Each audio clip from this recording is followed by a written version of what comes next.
ইরানে টার্গেট করার মতো আর কিছুই পড়ে নেই। ডোনাল্ড ট্রাম্পের এই একটা কথাই কি পুরো বিশ্বের জন্য শান্তির বার্তা, নাকি নাকি এক ভয়াবহ ঝড়ের ইঙ্গিত দিয়ে গেল? ট্রাম্প টুইট করে দাবি করলেন মার্কিন নেভি ইরানের 58টি যুদ্ধজাহাজ ডুবিয়ে দিয়েছে। ট্রাম্পের দাবি অনুযায়ী ইরানের নৌশক্তি এখন শূন্য। কিন্তু আসল টুইস্টটা এলো এর কয়েক ঘন্টা পরে। যে স্ট্রেইট অফ হরমুজ বা হরমুজ প্রণালীকে ট্রাম্প মুক্ত ঘোষণা করেছিলেন, সেখানে দাউ দাউ করে জ্বলতে দেখা গেল এক বিশাল তেলের ট্যাঙ্কারকে। প্রশ্নটা এখানেই, যদি ট্রাম্প জিতেই যান তবে সমুদ্রের উপর এখনও ইরানের নিয়ন্ত্রণ কেন? আমেরিকা কি ইসরায়েলের হয়ে লড়তে গিয়ে নিজের পায়ে নিজে কুড়ুল মারল, নাকি নাকি ইরান এমন এক মোজাইক ডিফেন্স তৈরি করে রেখেছে যা ভাঙার সাধ্য পেন্টাগনেরও নেই? সেটা সময় বলবে, আর আমরা দেখব। আর নজর থাকবে যদি কিছু ওয়ার হিলিং স্ট্র্যাটেজি দেখতে পাই। নমস্কার, আমি দিব্যেন্দু, ইন্টারভিউ চ্যানেলে আপনাদের স্বাগত। ডোনাল্ড ট্রাম্প নিজের পিঠ নিজেই চাপড়ে দাবি করলেন হরমুজ প্রণালী এখন নিরাপদ। তিনি বলেন 58টি ইরানি জাহাজ ধ্বংস করে তিনি সমুদ্রের তলা মাইন মুক্ত করেছেন। কিন্তু পলিটিক্স আর যুদ্ধের ময়দান দুটো এক জিনিস নয়। ট্রাম্পের এই জয়ের উৎসব স্থায়ী হলো মাত্র কয়েক ঘন্টা। থাইল্যান্ডের এক বিশাল তেলের ট্যাঙ্কার যা কিনা ভারতের দিকে আসছিল, সেটিকে মাঝ সমুদ্রে উড়িয়ে দিল ইরান। দুনিয়া অবাক হয়ে দেখলো যে আমেরিকাকে সবাই অপরাজেয় মনে করে, সেই আমেরিকার নাকের ডগা দিয়ে ইরান এখনও তেলের সাপ্লাই ব্লক করে বসে আছে। এখানেই শেষ নয়, ট্রাম্পের এই ক্রেডিট নেওয়ার চক্করে আমেরিকার লোকসান কত জানেন? পেন্টাগনের ভেতরের খবর বলছে যুদ্ধের প্রথম 6 দিনেই গোলাবারুদ পুড়িয়ে আমেরিকার $11 বিলিয়ন লোকসান হয়েছে। ভাবুন একবার, ইরান ছাড়ছে $20,000 সস্তা শাহেদ ড্রোন, আর আমেরিকা সেগুলো নামানোর জন্য খরচ করছে $15 মিলিয়ন এক একটা মিসাইল। দুই পক্ষের খরচের পার্থক্য আমেরিকার জন্য কয়েক গুণ বেশি।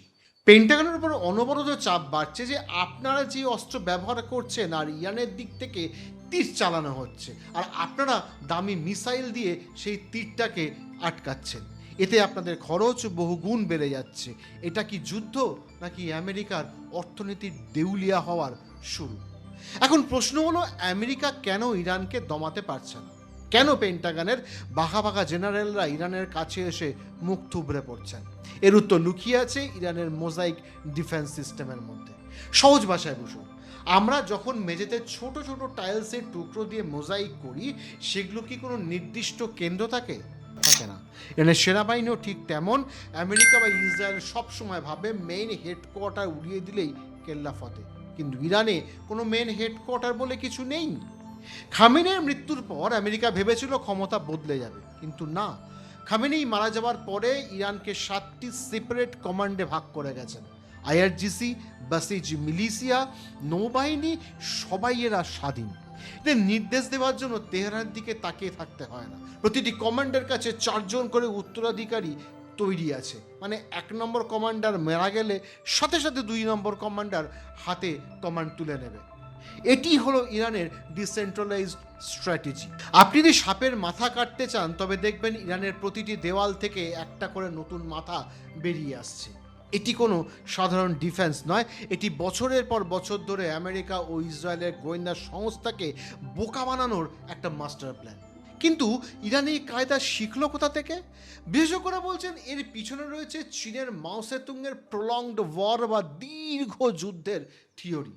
মাও বলতেন, যদি তুমি তোমার শত্রুকে সরাসরি হারাতে না পারো, তবে যুদ্ধটা এত লম্বা করো যেন শত্রু নিজেই ক্লান্ত হয়ে পালিয়ে যায়। আমেরিকা আফগানিস্তানে 20 বছর লড়েছিল, শেষ পর্যন্ত কি হলো? খালি হাতে ফিরতে হয়েছে এবং তালিবানদের হাতেই সমস্ত ক্ষমতা হস্তান্তর করে বাড়ি ফিরে গেছে। ভিয়েতনামেও একই দশা। ইরানও কি ঠিক সেই পথেই হাঁটছে? তারা জানে আমেরিকার সময় অনেক দামি, আর পেন্টাগনের পকেট থেকে প্রতি মিনিটে বিলিয়ন বিলিয়ন ডলার খসে পড়ছে। ইরান যুদ্ধটা লড়ছে না, বরং ইরান যুদ্ধটাকে বাঁচিয়ে রাখছে, যাতে আমেরিকার অর্থনীতি রক্তশূন্য হয়ে যায়। এখনো পর্যন্ত 140 জন মার্কিন সার্ভিস মেম্বার আহত হয়েছেন। এখন এরা কিভাবে আহত হলেন, কখন হলেন, এসব তথ্য সময় মতো বেরিয়ে আসবে। এই আহতরা সম্ভবত তখনই হয়েছেন যখন ইরান মার্কিন ঘাঁটিগুলিকে নিশানা করেছিল। সেই কারণেই এখন বড় প্রশ্ন হয়ে দাঁড়িয়েছে যে প্রতিটি মার্কিন প্রেসিডেন্ট একটি যুদ্ধ তো শুরু করেন, কিন্তু শেষ করতে পারেন না। এরা শুরুটা ভালো করেন কিন্তু ফিনিশ করতে পারেন না। ট্রাম্পও কি তাদের দলেই সামিল হয়ে গেলেন? কারণ একসময় জর্জ ডাব্লিউ বুশ ইরাক শুরু করেছিলেন, তারপর আফগানিস্তান শুরু করেছিলেন, কিন্তু কিছুতেই বেরিয়ে আসতে পারেননি। 20 বছর আফগানিস্তানে কাটলো, 8 বছর ইরাকে কাটলো, কিছুই হয়নি। ট্রাম্প নিজের প্রতিটি পলিসিতে ফেল করছেন। ট্যারিফ ল সুপ্রিম কোর্ট পাল্টে দিল। ট্রাম্প গ্রিনল্যান্ডের স্বপ্ন দেখেছিলেন, ইউরোপ ওনাকে দূরে সরিয়ে দিল। রাশিয়া ইউক্রেন যুদ্ধ থামানোর কথা ভেবেছিলেন, কিন্তু সেটিও উল্টো হয়ে গেল। মানে এখনো পর্যন্ত সমাধান কিছুই হলো না। যখন নরওয়ের সাথে সাথেই গ্রিনল্যান্ডের ইস্যু তুললেন, পুরো ইউরোপ একজোট হয়ে ওনার বিরুদ্ধে দাঁড়িয়ে গেল। যখন কোথাও কিছু পেলেন না, তখন নিজের জেদ মেটানোর জন্য ইরানের ওপর চড়াও হলেন, সেখানেও কিছু করতে পারলেন না। আজও সেখানে ক্ষমতা আছে, সুপ্রিম লিডার আছেন এবং ওনাদের সমস্ত কাজ ঠিকঠাক চলছে। আমেরিকার প্রযুক্তি নিয়ে আমরা অনেক বড় বড় কথা শুনি, কিন্তু এবারের যুদ্ধে সেই অহংকার চুরমার হয়ে গেছে। ট্রাম্প দাবি করেন তাদের নির্ভুল মিসাইল সিস্টেম, কিন্তু নিউ ইয়র্ক টাইমসের রিপোর্ট বলছে আমেরিকার একটি টমাহক মিসাইল লক্ষ্যভ্রষ্ট হয়ে ইরানের একটি গার্লস স্কুলের ওপর গিয়ে পড়েছে। 250 নিষ্পাপ স্কুল ছাত্রী সেখানে মারা গেছে।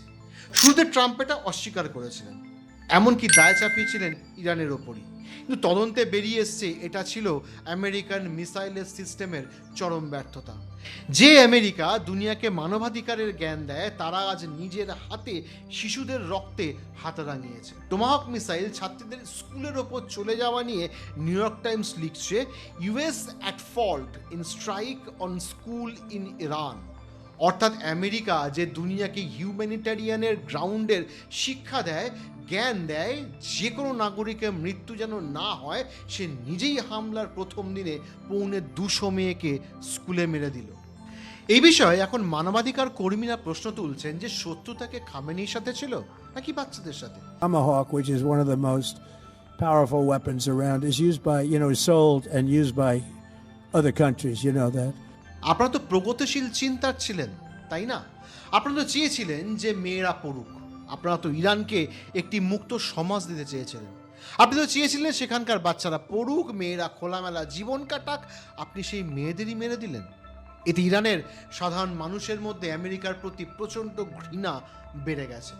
এখন হিউম্যান রাইটস অ্যাক্টিভিস্টরা প্রশ্ন তুলছেন, ট্রাম্প কি ক্ষমতা পরিবর্তন করতে এসেছেন নাকি নিরপরাধ মানুষকে মারতে?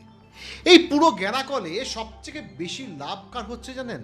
উত্তরটা হলো রাশিয়ার।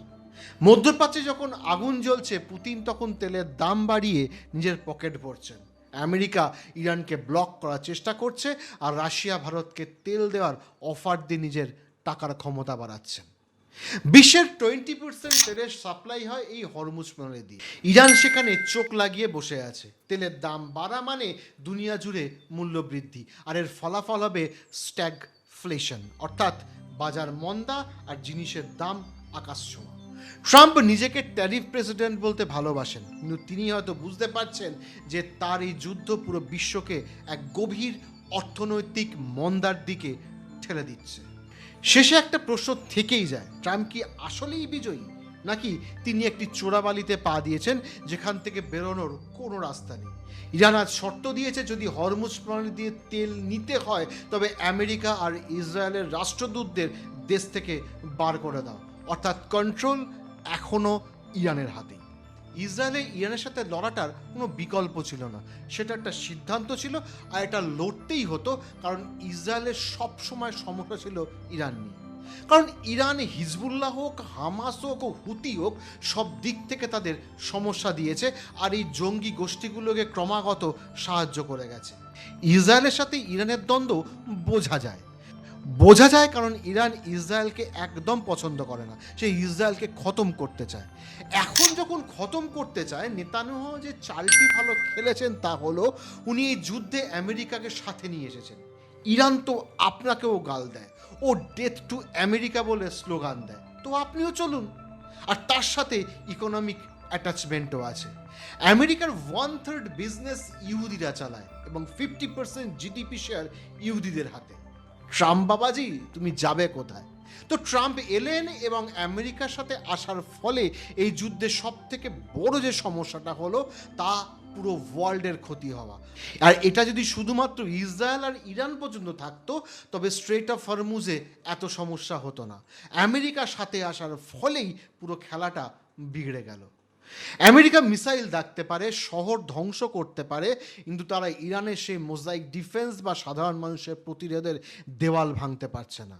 আপনাদের কি মনে হয় ট্রাম্পের এই যুদ্ধ কি শীঘ্রই শেষ হবে, নাকি নাকি এটা সেই আবার একটা ভিয়েতনাম বা আফগানিস্তানের মতো আমেরিকার জন্য এক কালজয়ী পরাজয় হতে চলেছে? কমেন্ট বক্সে আপনার মতামত জানান। আমরা ভারতবাসী, আমরা চাই সবসময় সারা বিশ্বে শান্তির বাণী চলুক। সবাই ভালো থাকবেন, সুস্থ থাকবেন। জয় হিন্দ, জয় ভারত।